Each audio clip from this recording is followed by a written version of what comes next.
Everybody wants to become a hero. You know, as a kid I would grow up watching Superman, Power Rangers, Batman, Spider-Man, all these favorite superheroes that everyone worships. But then as I got older, I started looking more into the villains, and I started to ask myself, are heroes really the heroes that I once saw? Are heroes really independent thinkers that help to think for themselves? Or are they doing something based off their own self-esteem or society's benefit? You see, we all think the villain is this guy who just wants to destroy the world for no reason, but have we really thought about the shadows that have been cast out of society? About the people who got kicked out of society, the ones that are in the shadow that the society wants to hide from us? And have we thought about this perspective? What if you were in their shoes? Have we thought about the pain they went through? I don't think so. Villains are more interesting than heroes, and I'm gonna explain right now. Forgive me. I feel it again. And I will let nothing stand in our way. Grandfather, show me again. Starting with the obvious reason, the villains are way more interesting. Their emotion and story is way more complex, and there are a lot of great areas where the story originated from. So when we try to look at a villain, there's not just one aspect or one piece. There are actually more layers to it usually. Villains in movies can be seen as real heroes, while the non-villains can be portrayed as bad people. They are often the reality that we try to hide, or the truth that we try to avoid. Most of the time being voices kept in the dark, or trying to be hidden away from history. But you see, somehow, history just has its way of repeating itself. Often, they are a spirit of failed teaching or a product of failed environment. And this is a real symbol of what you can become in real life. A villain's hidden motive is most of the time deeper than the heroes. They don't always show backstories of villains. Most villains had tough childhoods. They are backstabbed, lied to, or betrayed to in most cases. Their loved ones killed or taken from them, where they were completely powerless to do anything. Joker was abused as a kid. Darth Vader was left for dead, burning alive. Jason was bullied by kids and tormented, and he was thrown in a lake to drown despite his mental disabilities. Harley Quinn fell in love with the Joker, but got abused later on. Anakin was ripped away from his mother, and his mother was beaten to death after. Maleficent started as an angel, but then betrayed by love later on when she got older. And I can just keep going on if I want to. As the quote goes, the devil was once an angel, meaning the devil is real and he's among us, just in different shapes and forms. He's not a little man with red horns and a tail. Matter of fact, he can be beautiful because he's a fallen angel, and he used to be God's favorite.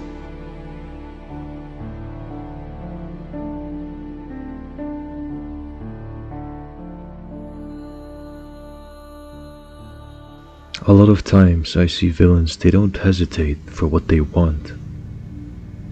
You see, sometimes when I see heroes are set back trying to get validation from external sources, from society or from their loved ones. When the villains, when they see a core goal they want, they just give no types of care. They don't have to ask permission or babysit. Yes, that can also be a bad thing, but it can also be a driven thing that most people need to have. One of the main differences between the villain and heroes is that villains go through lots of suffering earlier in their lives and form a goal, while heroes keep suffering throughout their entire journey because of the villain.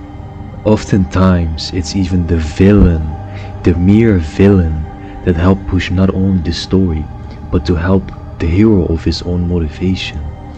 If it's to push his thoughts, meaning, or even his action. It's like this dance between light and darkness, this clash between wills, and to see whose philosophy is stronger. There's so many different factors that I love about the chemistry between a good villain and a good hero.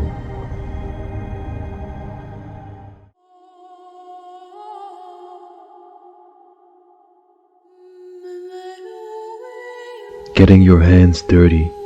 If there comes a time where you either have to protect a loved one or to get to your goal, and you would have to sacrifice someone, would you do it? Are you willing to sacrifice and take risk just to get the end result?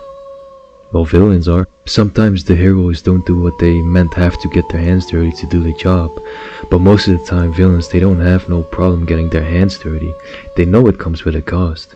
When you're going for something and you're risking and taking your time and effort, there's gonna be sacrifices involved. Some people may have to die. Some people may have to, it gets very, very difficult. There's no right or wrong answer. The villain doesn't usually have anything more to lose, but the hero is going through pain and loses loved ones and family throughout his journey. A hero would sacrifice themselves for someone, but a villain will tear the world apart if they were hurt.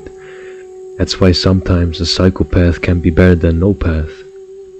Like, villains in movies often represent the struggles of everyday's life, while the non-villains may present a false sense of goodness that is too good to be true.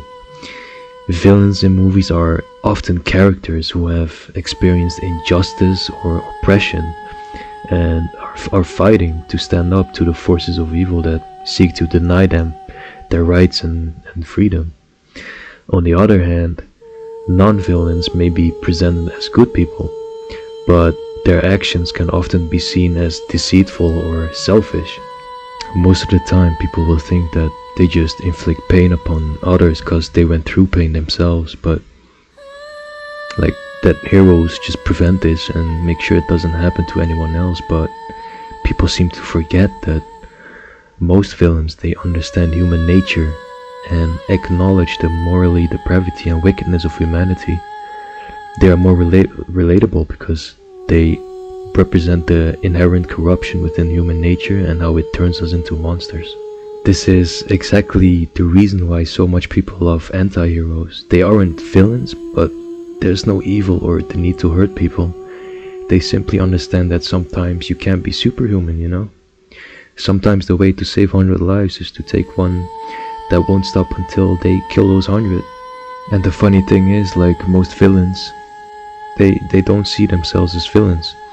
But we call them that just because they're on the other side of the coin and fighting another war that our side can't see or understand. We all know without bad there is no good, and if everyone is special then no one is anymore. But this will probably not change the fact that heroes will win most of the time just because the plot wanted to, as they are the main character. So the next time you look at a villain, I don't want you to think like, oh, he's a bad guy, he must be, so he's gonna be that guy. I want you to feel his perception, feel his reality, because to think about it, a lot of people may be blind or can't see into this, but you gotta keep in mind, like we all have our dark days. You could be in their shoes with a couple of choices, or if you made a couple of other steps. With that being said, I hope you enjoyed and learned about it. It's your boy Anger. Thanks for watching.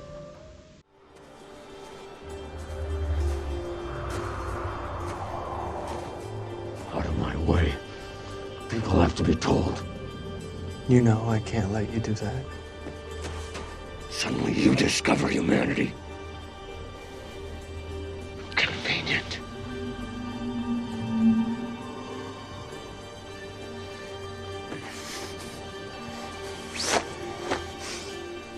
If you'd cared from the start, none of this would have happened. I can change almost anything.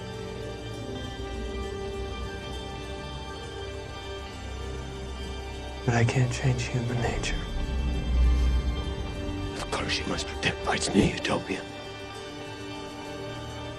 What's one more body amongst foundations?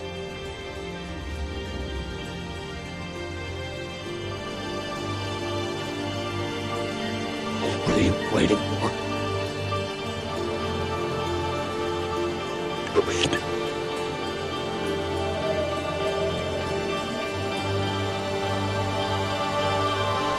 Do it! No!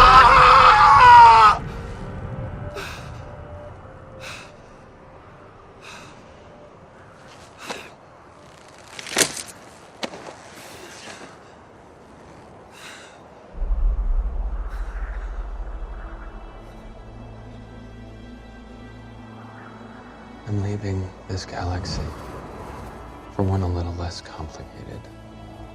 I thought you said you cared about life again. I do.